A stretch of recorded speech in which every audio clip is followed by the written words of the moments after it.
Purihin po ang Panginoon sa kanyang kabutihan, sa kanyang katapatan. Hallelujah.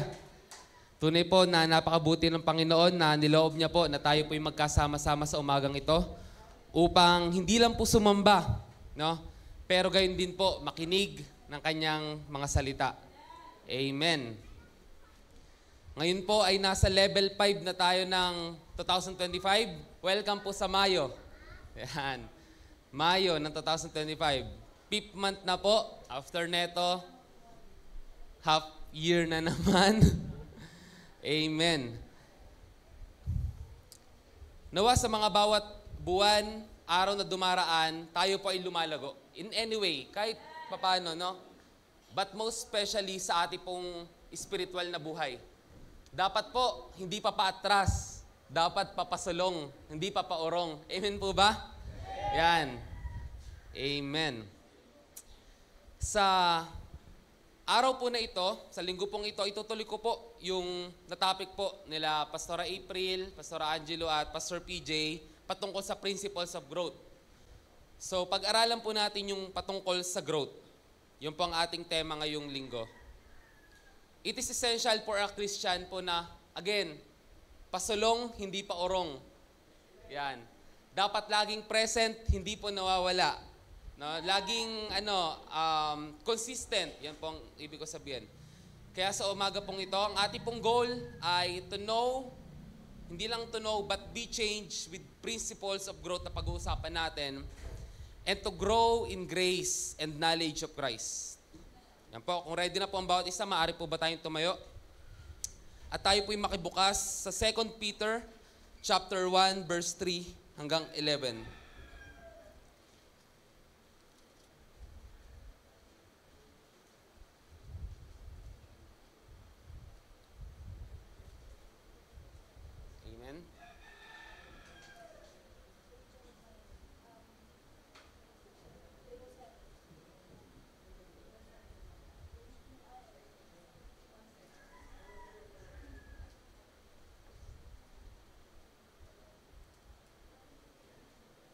Amen.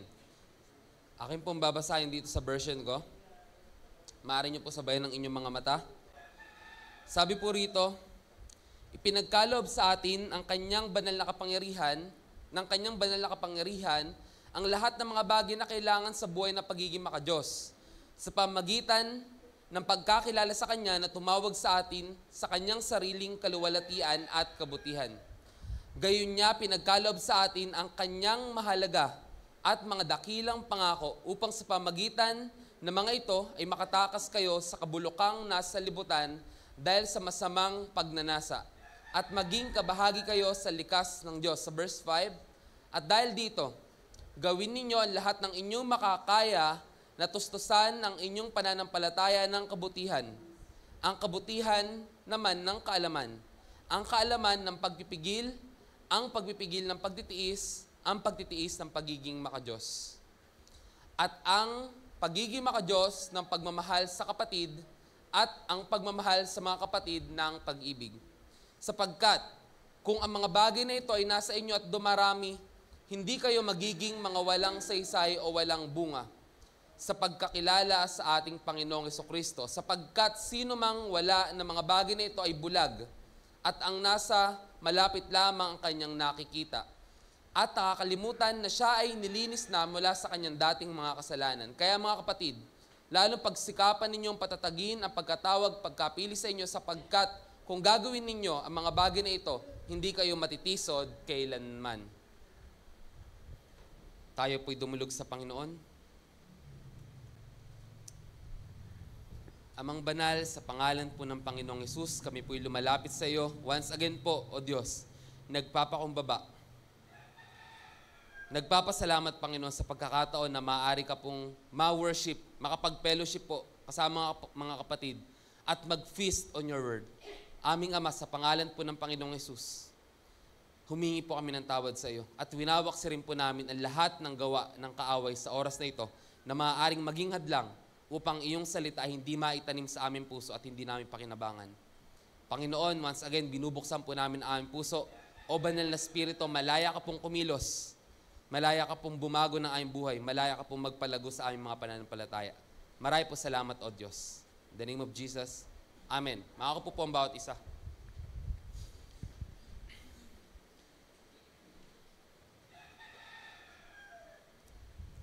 Nung nakaraang linggo po, no, puspos po tayo ng salita ng Diyos sapagkat Saturday pa lang, meron po tayong night service. Nung kinaumagahan, sunrise service po. Nagsumba po tayo. Energetic po tayo nun. Tapos meron po tayong service, main service, and after nun may baptism po tayo na nangyari. Napaganda po na ginawa ng Panginoon sa araw na yon, though yung iba po is wala rito sa mga nabaptize, pero ang ginawa po natin is nag-testimony muna bago sila mag-baptism. Di ba yung inawit po natin, I have decided to follow Jesus? Dinugtungan nila yon. I have decided to follow Jesus because. So may testimony po talaga. No? Amen. At ang goal po natin, syempre, lahat naman po makasama. Mas marami makasama. At next year po, ang ibabaptize po natin ay mga 30 kaluluwa. Okay lang po ba yan? Amen? I-times 3 natin. Kasi noong nakaraan is mga less than 10. Ngayon gawin nating times 3. Amen po ba? Amen. Ayan po.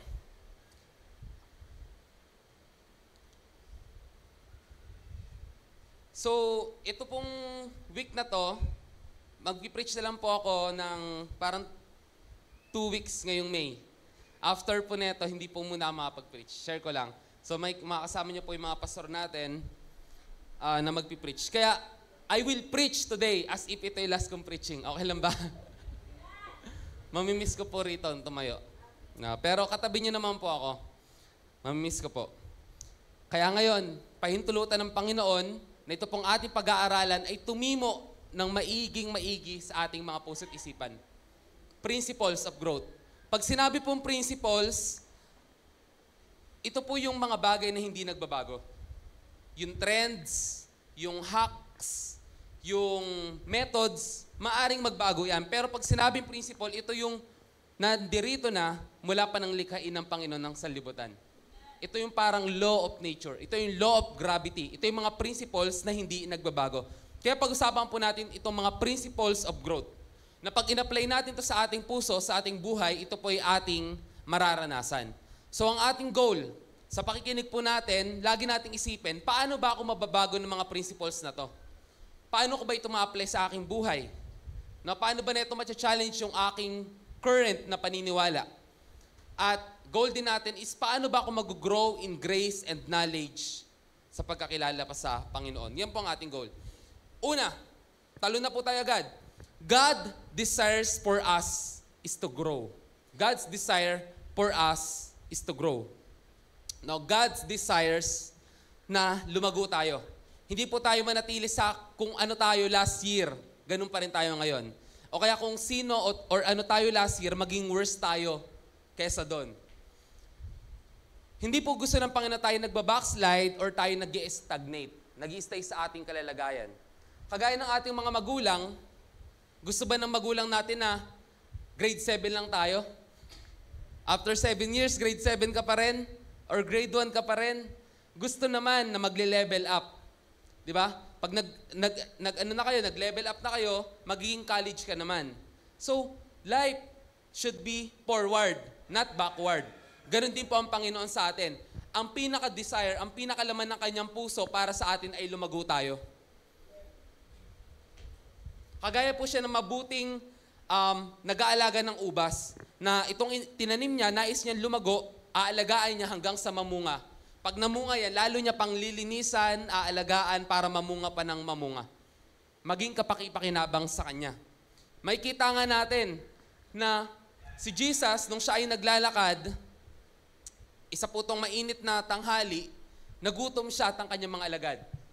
At nung tinignan niya yung isang puno doon ng, kalimutan ko yung pangalan ng puno, nakita niya na walang bunga. Sinumpa niya yon. Igos. No? Igos. Fig tree. Yan, sa English. Nakita niya na ang lagu-lagu ng mga dahon for show.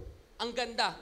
Alam niyo po ba kasi mga kapatid na ang mga igos po, pagka nagdahon na sila, meron na dapat yung bunga. So itong igos na to, mula sa malayo, parang ang dami niyang bunga. For show, ang ganda.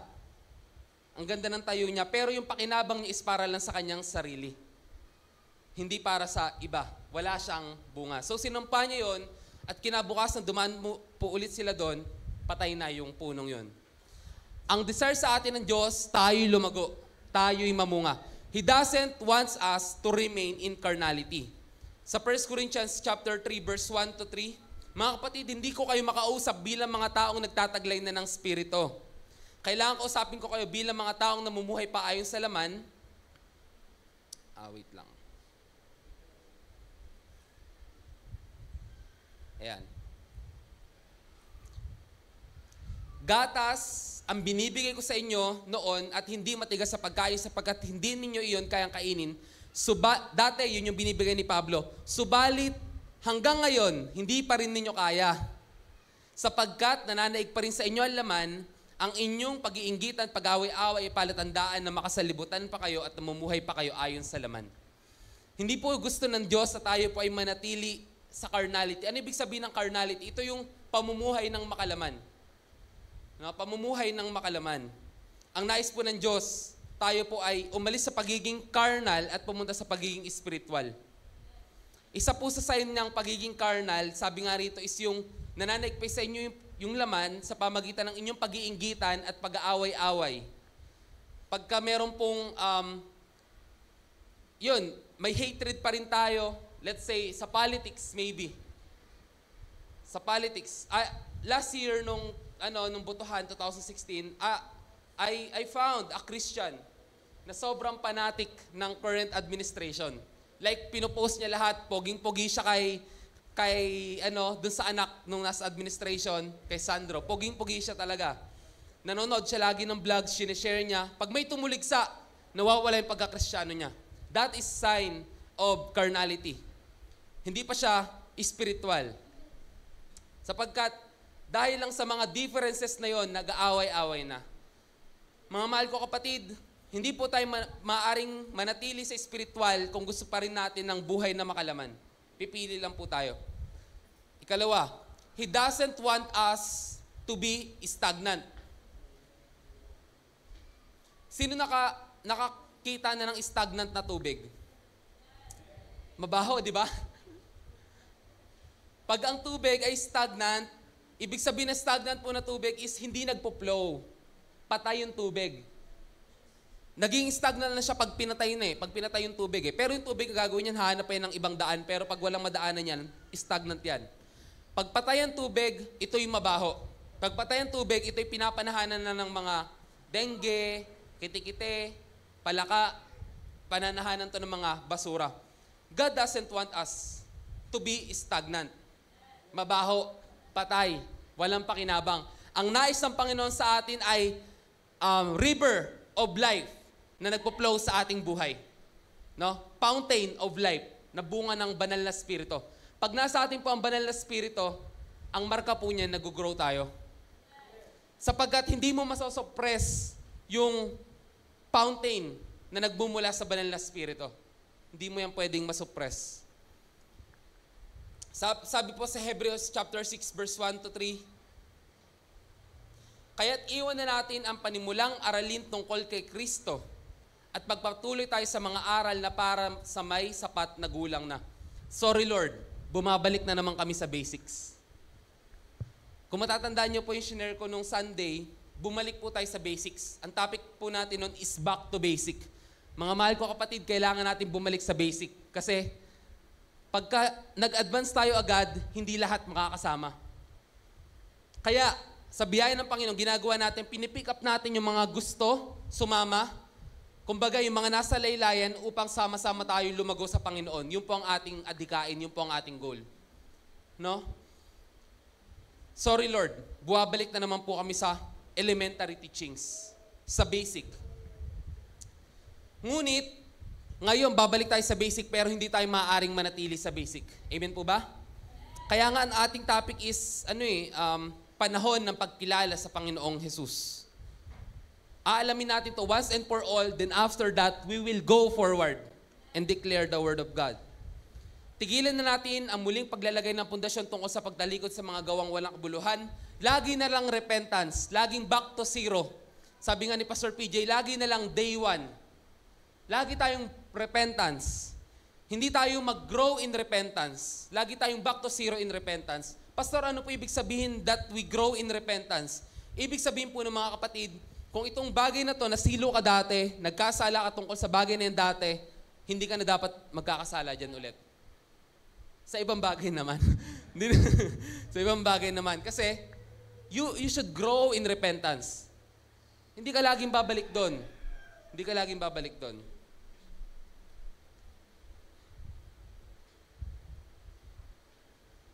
Yan. He has many amazing things in store for us. Maraming bagay po ang naisabihin sa atin ng Panginoon. Maraming bagay po ang nakahanda para sa atin ng Panginoon. Ngunit, dahil hindi tayo lumalago, hindi niya pa yun maibigay. Sa John chapter 16 verse 12, marami pa akong gustong sabihin sa inyo, subalit hindi pa ninyo kayang tanggapin sa ngayon. Masakit. Masakit. No? Na marami pa. Punong-puno pa yung puso ng Panginoong Hesus sa mga bagay na nais niyang sabihin sa atin. Well, sa mga alagad ng panahon na ito. Ngunit, hindi pa masabi ni Jesus dahil hindi pa niya kayang tanggapin sa ngayon. Sa mga magulang po rito, yung puso niyo po ba puno patungkol sa mga bagay na gusto niyo sabihin sa inyong anak? Maybe yes, maybe no. But I believe yes. Pero hindi pa nila kayang tanggapin sa ngayon. Hindi niyo pa ma-share sa kanila yung mga pinagdadaanan niyo para maunawaan nila kung bakit pinagbabawalan nyo sila na mag-swimming ng alas 12. Na ano kayo mga bata, parang ayaw pa umahon eh. Di ba? Pero kung alam lamang nila, mauunawaan, kung ready lamang sila, masasabi nyo iyon at mauunawaan nila. Ganon din po ang Panginoon. Marami po siyang bagay na gustong sabihin sa atin, even mga bagay na gustong ibigay sa atin at ipagkatiwala, pero kapatid, hindi pa tayo handa. Kasi kung prematurely natin ito matatanggap, it will be for our destruction. No? Kaya malinaw po na ang nais po sa atin ng Panginoon ay lumago. Kung may Kristiyano dito na nag-iisip na, Pastor, taga-upo na lang ako. Ulitin ko, kapatid, ang gusto sa iyo ng Panginoon, ikaw ay lumago. Pastor, hanggang dito na lang ako. Pastor, medyo mahiyain po kasi ako eh. Pastor, hindi po ako marunong magsalita-salita na ganyan. Pastor, hindi po ako mag-evangelize. Again, ang gusto sa'yo ng Panginoon, lumago. To grow. To grow. Yan po ang desire, ultimate desire sa atin ng Panginoon. To perfection, to maturity. Amen po ba? Palakpakan naman po natin ang Panginoon. At tayo po idadako sa unang principle ng growth. Unahin na natin yung pinakamasakit. Pinakamalala. Growth is painful, not playful. Ang paglago ay masakit, mahapdi, hindi nakakatuwa. Sa Hebreo chapter 12, verse 5 to 11, Anak ko, huwag mong baliwalain ang pagtutuwid ng Panginoon at huwag kang panghinaan ng loob kapag ikaw ay dinidisiplina niya, sapagkat dinidisiplina ng Panginoon ang mga minamahal niya at pinapalo niya ang tinuturing niyang anak. Sino rito na try nang paluin niya yung hindi niya naman anak? Yung mga tiyahin siguro, no? Namamalo ng mga pamangkin, mga tiyuhin, no? Ngunit ang nagmamahal, nagdidisiplina. Tiisin ninyo ang lahat ng hirap tulad ng pagtutuwid ng isang ama sa kanyang mga anak. Dahil ito'y nagpapakilalang kayo'y tinanggap na ng Diyos bilang tunay niyang mga anak. Sinong anak ang hindi dinidisiplina ng kanyang ama? Kung ang pagdidisiplina na ginagawa sa lahat ng anak ay hindi gagawin sa inyo, hindi nga kayo tunay na mga anak, kundi kayo'y anak sa labas. Ayun, no? Baka anak ako sa labas, di na ako pinalo after grade 5 ng nanay ko. Anyway, joke, just kidding. Hindi ba't dinidisiplina tayo ng ating mga magulang at dahil dyan ay ginagalang natin sila? Hindi ba't upang tayo mabuhay ay mas nararapat na tayo pasakop sa Diyos na ating Ama sa Espiritu? Sa loob ng bikling panahon, dinidisiplina tayo ng ating mga magulang para sa ating kabubuti, Gayon din naman, tinutuwid tayo ng Diyos sa ikabubuti natin upang tayo maging banal din na katulad niya. Yung pala ang purpose po ng discipline, ng growing pains, is for us to grow in the likeness of Him. Habang tayo tinutuwid, hindi tayo natutuwa. Sino rito dinidisiplina, natutuwa siya? Sino rito pinagbawalan humawak ng cellphone, pero natutuwa siya? Or pinagbawalang lumabas? Or pinagkaitan ng allowance, natutuwa pa rin siya? Hindi po. Habang tayo dinidisiplina, hindi tayo natutuwa, kundi tayo naghihinagpis. Ngunit pagkatapos niyaon, mararanasan natin ang kapayapaang bunga ng pagsasanay sa matuwid na pamumuhay.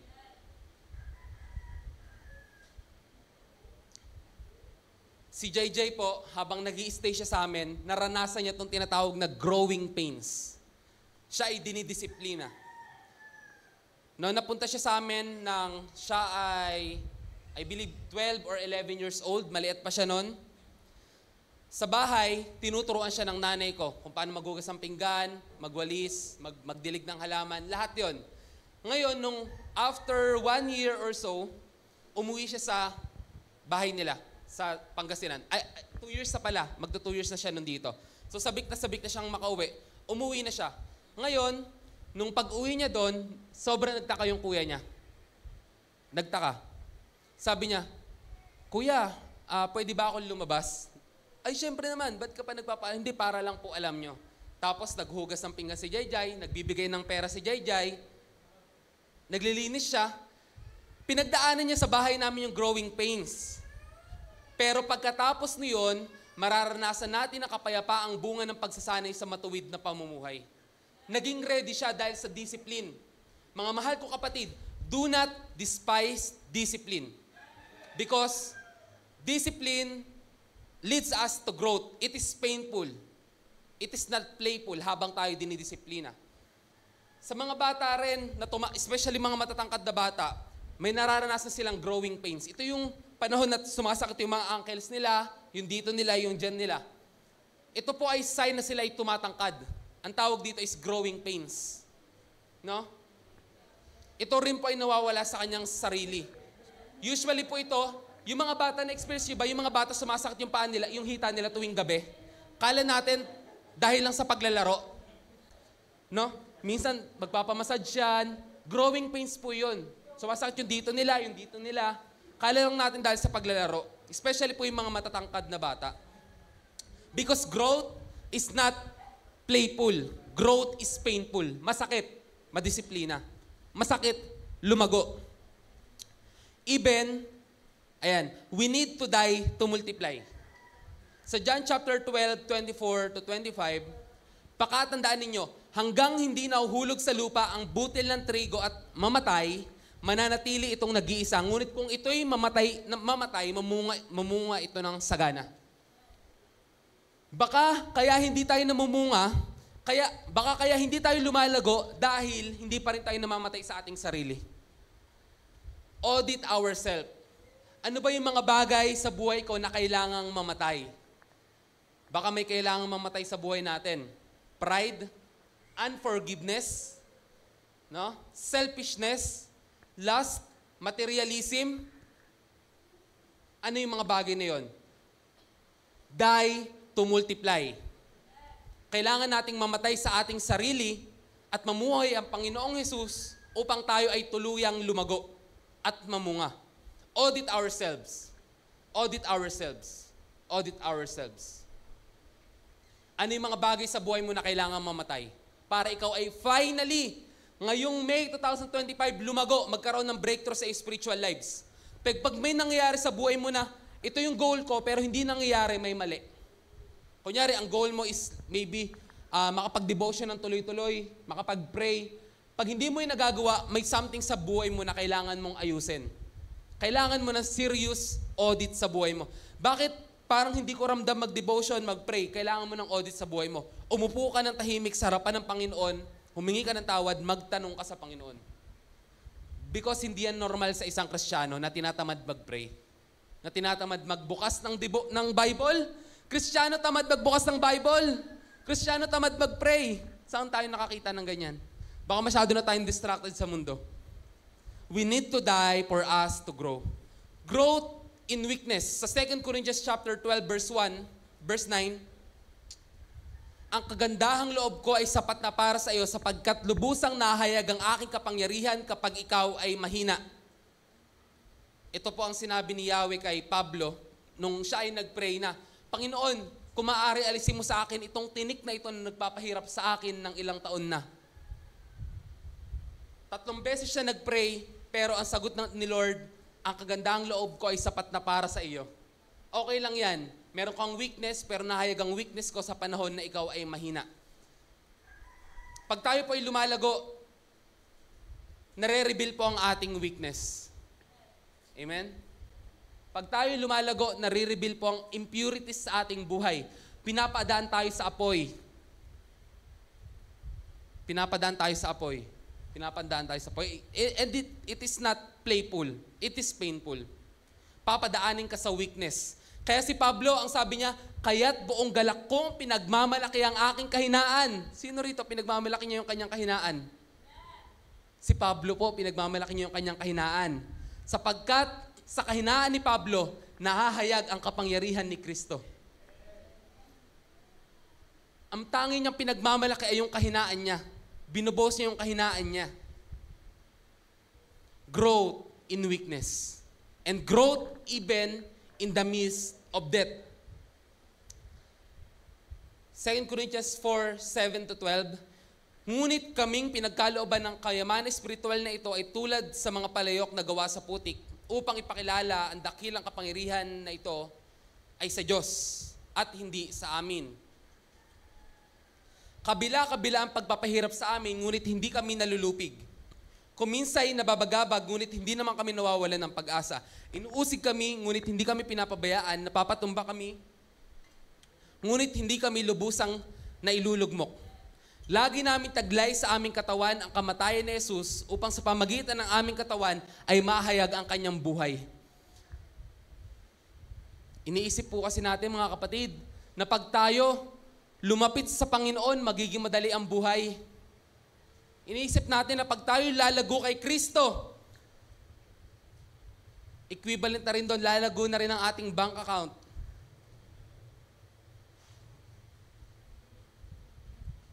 Lalago na rin ang ating maybe negosyo. Pero alam niyo mga kapatid,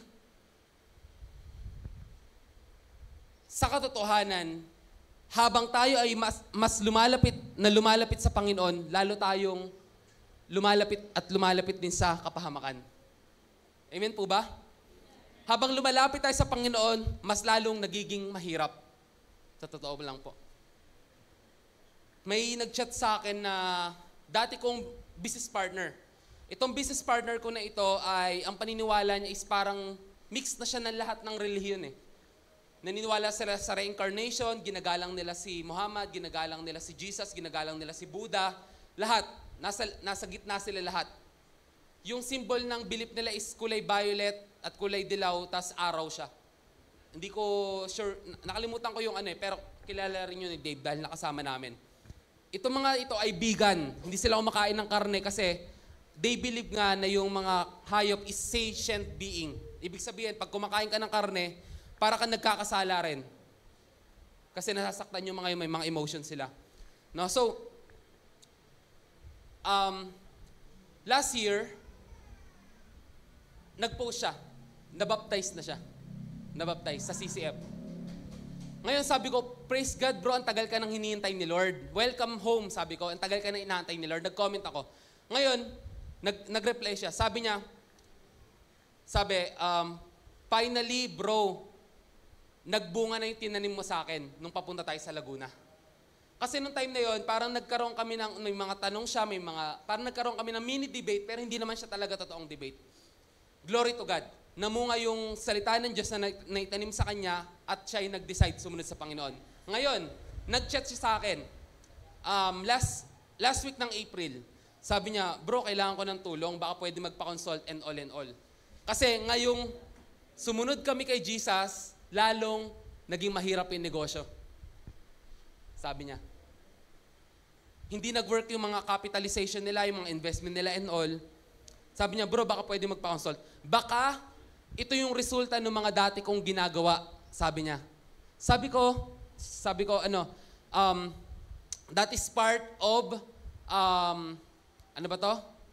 Yung sanctification. That is part of your sanctification. No, na ang goal sa'yo ng Lord, maging kamukha ka niya, tuturuan ka niya magtiwala sa Kanya, kahit wala yung mga material things na yun. Ibig ko po sabihin, mga kapatid, nung siya ay hindi pa sumusunod kay Jesus, malago yung negosyo niya.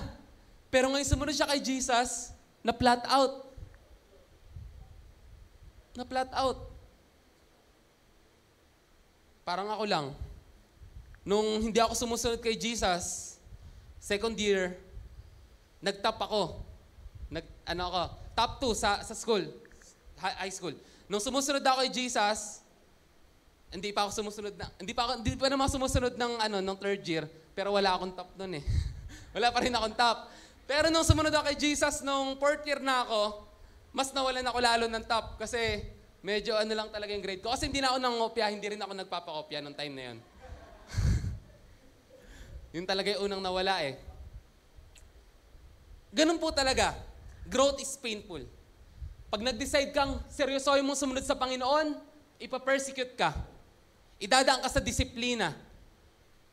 Kaya yung mga nagpabaptize, I have decided to follow Jesus talaga. Amen. Amen. Sometimes, when you're in a dark place, you think you've been buried, but actually, you have just been planted. Pag nararamdaman mo na parang ang dilim, ang lungkot, ako lang mag-isa, congrats kapatid, nag-uumpisa na yung growth mo. Because bago umusbong ang isang buto, nandyan muna siya sa kadiliman. Madilim, malamig, nag-iisa ka. Hanggang sa magpe-persevere ka hanggang sa makita mo yung liwanag. At tuloy-tuloy na yung growth mo. Amen po ba? Palakpakan naman po natin ang Panginoon. Kalawa po, growth is active, not passive. Iniisip po kasi natin na sa ating paglago, pag tumanggap ka na sa Panginoon, yun na. Okay na yun. Mangyayari na yung dapat mangyari. Ngunit, mga mahal ko kapatid, ang paglago ay active, hindi siya passive. Hindi mo na siya papabayaan. Kailangan mo siya bantayan. Kailangan mo siyang alagaan. Sa Galatians chapter 5, verse 22 to 25,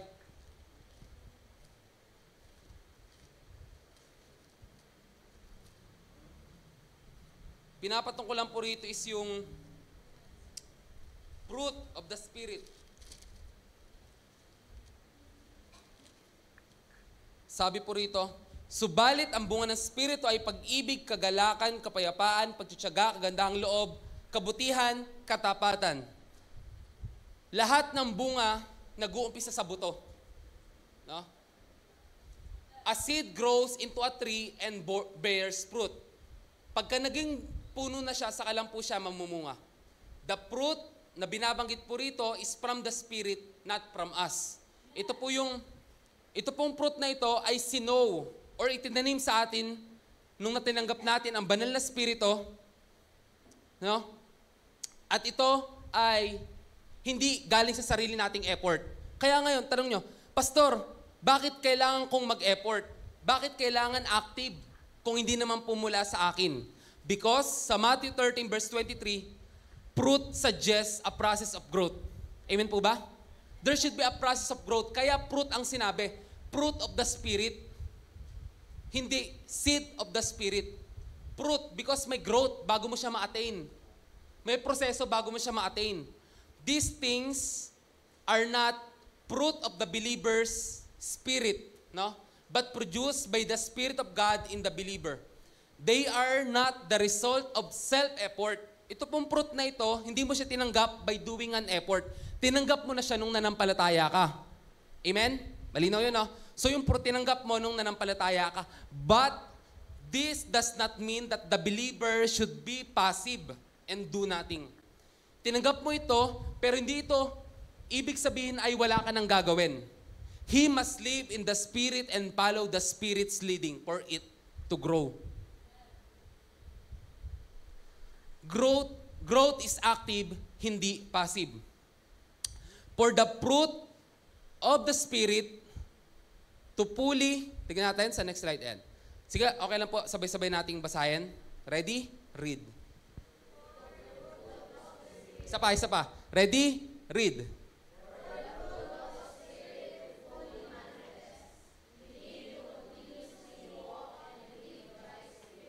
Yan po mga kapatid. Active.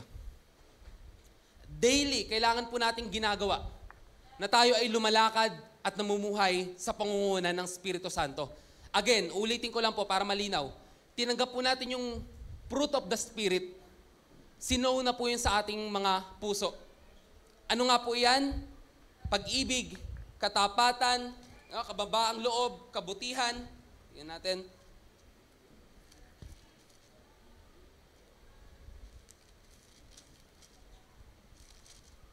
And ang bunga ng Espiritu ay pag-ibig. So ikaw, sa iyong puso, tumanggap ka ng pag-ibig.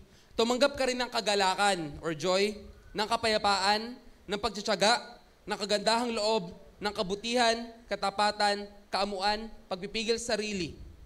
Yan po yung mga tinanggap natin. Itong fruit na ito, isang prutas lang ito Hindi ito yung may apple, may orange sa isang puno. Isang prutas lang ito. No? Tinanggap mo ito. Ngayon, kung tinanggap mo ito tapos passive ka lang or wala kang ginagawa, hindi ito mamumunga sa'yo. Amen po ba? Malinaw? Para ito ay fully mag-manifest, ito ay mamunga talaga, ito ay mag-matured, kailangan may gawin ka. Growth is active, not passive. Yan po ang ibig ko sabihin dyan. Kaya po, kung tayo ay tumanggap sa Panginoong Hesus tapos pinabayaan na natin, tinanggap na natin ang Panginoong Hesus. Yung liwanag tinanggap natin sa Panginoong Hesus, nilalagay natin sa ilalim ng higaan. Hindi po natin nagaganapan yung purpose. Or tinanggap natin ang Panginoong Hesus pero hindi naman tayo nag-walk by faith. Hindi naman tayo nag-walk by the Spirit, nag-live by the Spirit. Hindi tayo nagde-devotion, hindi tayo nagpipray, hindi tayo uma-attend. Magmamature ba itong fruit na ito? Hindi po. We need to walk sa salita ng Diyos para ito ay mag-mature. Ang environment ng fruit of the Spirit is the Holy Spirit Himself. So, kailangan mo laging naka-fellowship sa Holy Spirit, nakikinig ka sa Kanya, natututo ka sa Kanya, para umusbong itong mga qualities na ito, itong mga fruits na ito. Amen po ba? Ayan. Sa verse 25 ng Galatia 5, then, kung binigyan tayo ng buhay ng Espiritu, mamuhay rin tayo ayon sa panguna ng Espiritu. Last, ito na po yung huli kong main point. Growth is intentional, not accidental. Pastor, baka pag tumanggap ako sa Panginoong Hesus, magiging maayos na lahat sa buhay ko. Yung mga pastor po natin, hindi sila dyan nakarating by accident.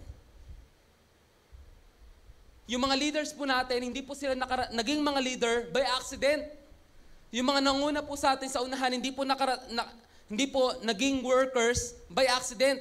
It is intentional. It is not by chance. Growth is intentional, not by accident. 2 Peter chapter 1 verse 5 to 8. Okay lang ba? Buksan natin ito sa Tagalog. Gusto ko makita. Pero sa English, sabi rito, for this very reason, make every effort to supplement your faith with virtue.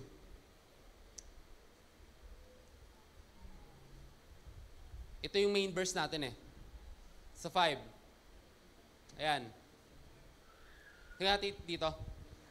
Tignan nyo So, nung nag-upisa kayo makakilala sa Panginoon, meron kayong pananampalataya, no? Yun yung unang meron kayo. Dahil dito, sikapin ninyong idagdag sa inyong pananampalataya ang kabutihan, ang kaalaman. Doon muna tayo. Ibig sabihin, yung faith mo, dagdagan mo ng kabutihan. Kailangan mong gumawa. Kailangan maging intentional. Kailangan mong i-apply yung natutunan mo. Kailangan yung faith mo buhay. No? Because faith without works is dead. Kaya yung faith mo, make every effort na dagdagan mo iyon ng kabutihan. Yung kabutihan mo, dagdagan mo rin ng kaalaman, knowledge. Ibig sabihin, hindi ka lang basta suntok ng suntok sa buwan. Kailangan mo ng knowledge. Word of God. Yung ginagawa mo, dapat nakaayon sa salita ng Diyos. Ibig sabihin, hindi ka lang nag-umpisa sa faith. You should be intentional kung gusto mong lumago. Pagkatapos niyan, sa iyong kaalaman, kailangan mo rin kontrolin ang iyong sarili. Kailangan mo ng pagpipigil sa sarili. Sa pagpigil mo sa iyong sarili, kailangan mo naman ng resilience, katatagan, endurance. Ito na yung lumalago ka na. Kasi sa pagpipigil sa sarili, ito na yung discipline, discipleship. No, ngayon, pag lumalago ka na, kailangan mo nang idagdag sa iyong sarili ang katatagan. Kasi kailangan mong mag-endure. Nung nag-upisa ka manampalataya sa Panginoon, ikaw ay nag-e-enjoy. May youth cell. No? Yung breaking of the bread, masarap, merong totoo yung wine, let's say, or ano, kung ano man. Nag-e-enjoy ka pa. Sa pinapagawa ni pastor, lagi kang active. No? Sa pinapagawa ng leaders mo, excited ka mag-devotion, mag-pray. Pero darating yung time na yung enjoyment, nagiging endurance. Kailangan mag-endure. So, yun. Kailangan mo ng katatagan. Yung katatagan mo, dagdagan mo ng pagiging makadiyos. Sa yung pagiging makadiyos, gawin mo naman yung pagmamalasakit sa iyong kapatid. Ito naman yung pag-ibig. Naglilingkod ka na ngayon. Naglilingkod ka na ngayon. At sa iyong pagmamalasakit, ang pag-ibig. Kung mga katangiang ito'y taglay ninyo at pinagyaman ng inyong pagkakilala sa Panginoong Hesus ay hindi mawawalan ng kabuluhan at pakinabang. We should be intentional kung gusto natin ng growth. Kagaya ng isang doktor na nagre-reseta sa may karamdaman, titignan niya muna yung mga sintomas, i-check niya yan sa may mga test, no? Sa kanya bibigyan ng gamot para atakihin yung pinaka-problema. Yung pag-solve sa problema, yung growth dapat is intentional. Sino rito gusto lumago? Gusto natin lumago, pero higit na gusto ng Panginoon na lumago ka. Napakaraming bagay yung nakahanda na para sa'yo. Answered prayer ka na talaga, kapatid eh. Sa totoo lang, answered prayer ka na pero hindi mo pa handang tanggapin. Yun lang, hindi ka palang handang tumanggap. No? If we want to grow, we should be intentional with it. We should be serious with it. Because growth does not come by chance. No? Growth comes by decision. Sabi rito, make your every effort. Gawin mo yung lahat ng bagay upang yung faith mo malagyan ng kabutihan or virtue. Yung virtue mo magkaroon ng knowledge and all. Work out your salvation with fear and trembling. Sa Pilipos 2:12-13, kaya nga mga minamahal, tulad ng inyong buong pusong pagsunod nung ako'y kasama ninyo, lalo kayong maging masunuri ngayong ako'y malayo sa inyo. Pag sumikapan ninyong maging ganap ang inyong kaligtasan ng may lubusang paggalang at pag-ibig sa Diyos. Sabi rito, work out your salvation. Ibig sabihin, yung salvation mo na tinanggap, pahalagahan mo. Do not accept it in vain. Pahalagahan mo yung salvation na meron ka. I-work out mo yan. Sapagkat ang binigay sa'yo ng Lord is step 1. Tinaniman kanya ng buto. Kailangan mo mag-work out para lumago yun. Ngayon, lahat ng pangangailangan mo para lumago ka, ibinigay rin naman ng Panginoon. Mga mahal ko kapatid, we should be intentional in our growth. Because, kung hindi tayo lalago, nakikita mo ba yung sarili mo after 10 years, ganun ka pa rin? It's scary. Nakakatakot. Ganun ka pa rin? Kung ikaw, yung Kristiyano na, ang tagal mo na sa Panginoon, pero wala ka pa rin na-share na kaluluwa, wala ka pa rin napatanggap na kaluluwa, gusto mo after 5 to 10 years, ganun ka pa rin, that is scary, mga mahal ko kapatid. Kung yung pamilya mo, nag-umpisa ka, hindi pa nakakilala sa Panginoon, at after 5 to 10 years, ganun pa rin, that is scary, mga mahal ko kapatid. Kaya, for us, na makamit yung nais natin, kailangan nating mag-grow. Again, gusto kong paulit-ulitin, maraming bagay yung gustong ibigay sa atin ng Panginoon. Maraming answered prayer yung tinugon na niya, pero hindi mo matanggap dahil hindi mo pa readyng tanggapin. Dahil hindi ka pa lumalago. Dahil hindi ka pa lumalago. Dahil hindi ka pa lumalago.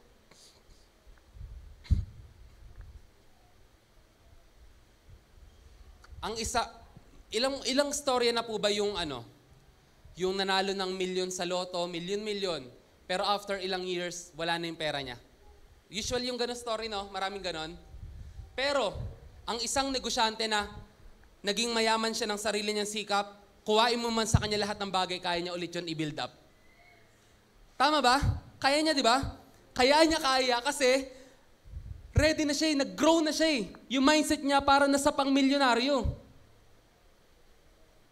Yung nanalo sa loto, yung mindset niya pang tumataya lang sa loto Tama, di ba? Ganun din po mga mahal ko kapatid. Ready na. Para sa'yo na yung binibigay ng Panginoon, pero hindi mo matatanggap kung hindi mo na naising lumago. Ginawa ka ng fruitful ng Lord Kailangan mo lang lumago. At lahat ng tools na kailangan mo para lumago, binigay na niya. Nasa kanyang salita, nasa mga pastor na nag-aalaga, nasa iglesia na kinabibilangan mo. Pero kailangan mo maging intentional. Kailangan mo seryosohing lumago. Kailangan mong danasin yung pain para lumago. Kailangan maging aktibo bawat araw na ikaw ay nagpapalago. And finally, the only way for us to grow is matatagpuan sa John 15 verse 5. Abide in Jesus to bear fruit. Kung ikay manatili sa akin at ako sa inyo, no, hingin ninyo ang inyong maibigan, pagkakaloob sa inyo. Ngunit dito sa John 15 verse 5, wala tayong magagawa kung tayo'y hiwalay sa Kanya. Pwede po ba natin yung buksan, ate?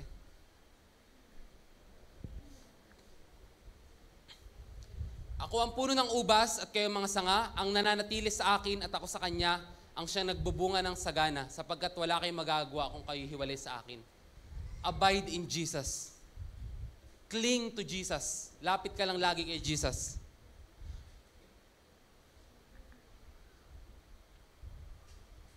Yun lang yung only way para tayo po ay mamunga.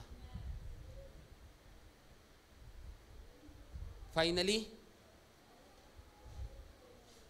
hindi tsamba ang paglago kay Kristo. Magpupuyat ka, iiyak ka, magugutom, mapapahiya, magpapagod ka, magsasakripisyo ka, ngunit lahat ng ito, sa lahat ng ito, karapat-dapat naman ng Panginoon, di ba? Amen? Palakpakan naman po natin ng Panginoon.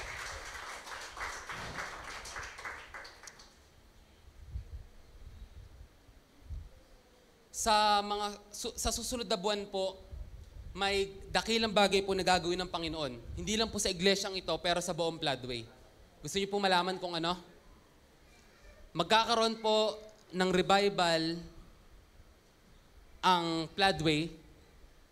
Ito po ipapangunahan ng JCOD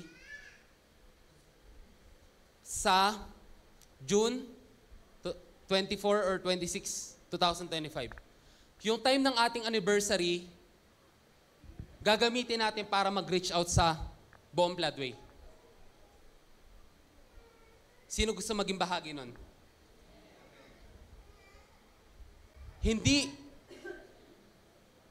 Hindi namin papajoinin ang mga hindi ready magpagamit. Yung mga hindi ready for growth, hindi makakasama doon. Sapagkat ang goal, ang adikain, every member ng JCOD maging minister sa panahon na yon. Paano tayo makapag-minister kung hindi tayo handa? Sino gusto maging part nun? Ang gagawin po natin doon is mag-pray ka sa may karamdaman. Magpapatanggap ka sa mga nais tumanggap sa Panginoon. Ipag-pray mo, ika-counsel mo yung mga dumadaan sa mga pagsubok. Bawat isa sa atin, yun po ang gagawin. Again, sino po ang nais lumago? It is painful. It is intentional. It should be active. Ibig sabihin po, kailangan tutumbukin natin yan at dapat araw-araw natin ginagawa. Few months ago po, nilaunch namin yung Daily Devotion Program. Una po sa worship team, ikalawa sa mga Bible students, Bible school students. Ngayon po, gagawin natin sa buong church. Okay lang po ba? Amen po ba? Ang gagawin po natin mga kapatid ay body system. Actually, naisip ko nga parang gusto ko 3 eh. So later, magbibilog-bilog tayo. Magiging intentional tayo sa paglago sa Panginoon. Ang gagawin na lang natin siguro by 3s. So bilog-bilog mamaya, igugrupo natin ang bawat isa at magpupunta tayo sa journey ng tuloy-tuloy na paglago sa Panginoon. Okay lang po ba? Sino po ang gusto? Amen. Maaari po ba tumayo ang bawat isa?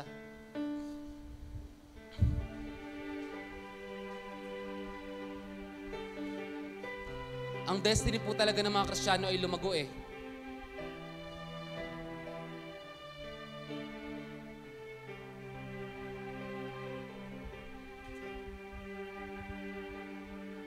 Ang destiny po talaga ng mga Kristiyano ay maging kagamit-gamit sa Kanya. Kaya magpagamit po tayo sa Panginoon. Magiging kagamit-gamit lang po tayo pagka lumago na po tayo. Kaya habang tayo nasa presensya ng Panginoon, tayo maging intentional, tayo magpagamit sa Kanya. Hallelujah, hallelujah, hallelujah, hallelujah, hallelujah. We worship you, God. Hallelujah. Here I am. Here I am, Lord, mold me. Here I am, Lord, use me. Here I am, Lord, send me for your glory. Here I am. Here I am, Lord, mold me. Here I am, Lord, use me. Here I am, Lord, send me for your glory. Here I am. Dito kami, Panginoon. We are intentional na magpagamit sa iyo, O Diyos.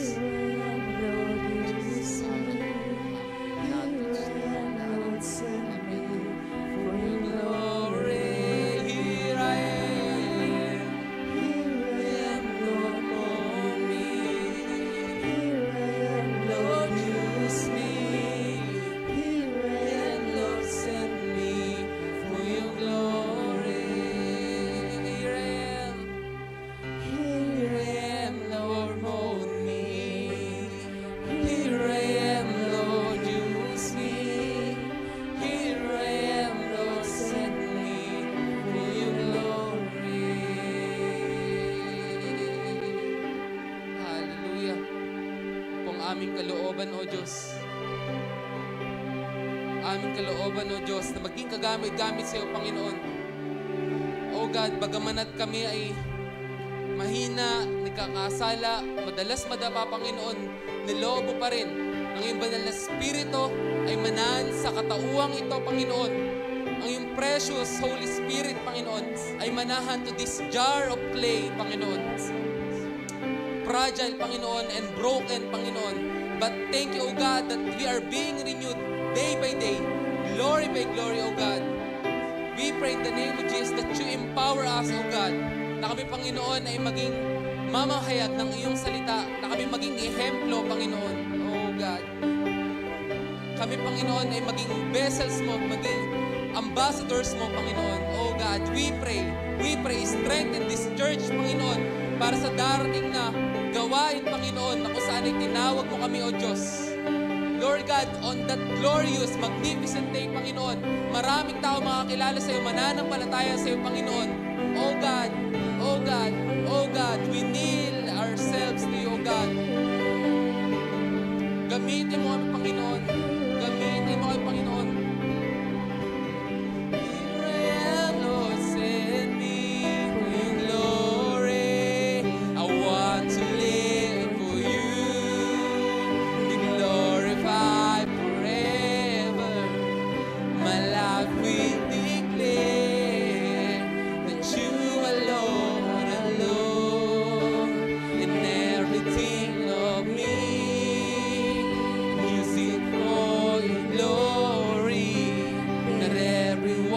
we'll sing, we'll live, we'll know no one's live for you. Glorified forever, my life will declare that you are Lord alone, and everything of me is for your glory.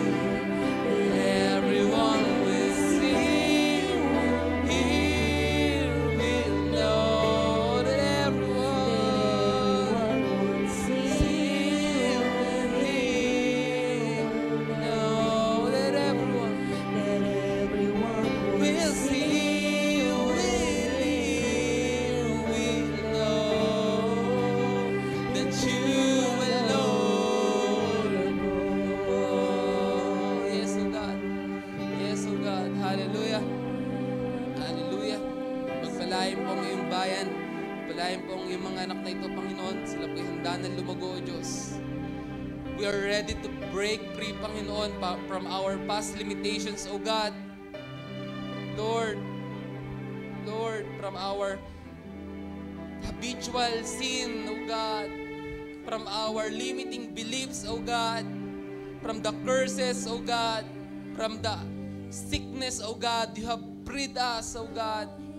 Oh Lord, oh Lord, oh Lord, thank you. We magnify your name. We thank you. We are willing to serve. We are excited to worship you day by day, to know you more, O God. In the name of Jesus, amen. Amen. Ako po pong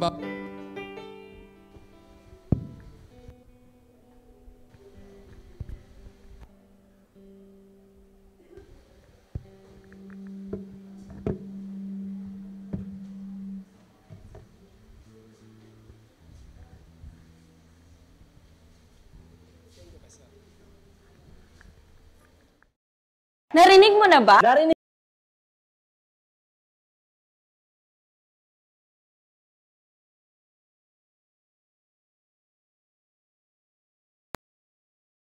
mo na ba? Narinig mo na ba? Narinig mo na ba? Narinig mo na ba na ang Diyos ay magbubuhos ng masaganang pagpapala? Tumanggap ng kaligtasan, kalayaan, kapahingahan at kapayapaan, kagalingan at katugunan sa lahat ng ating mga pangangailangan. Ang Jesus Christ, our Deliverer Christian Fellowship, ay nakahandang maging daluyan ng masaganang pagpapala para sa iyo. Samahan niyo po kami sa gawain ng Panginoon. Maaabot ka kahit sa loob ng iyong tahanan through our different online platform. You are invited! Come, join us! Halina, tara! At ihandog ang ating mga pasasalamat, pagpupuri at pagsamba sa ating Diyos na buhay. Be online and be blessed. Be online and be blessed. Be online and be blessed.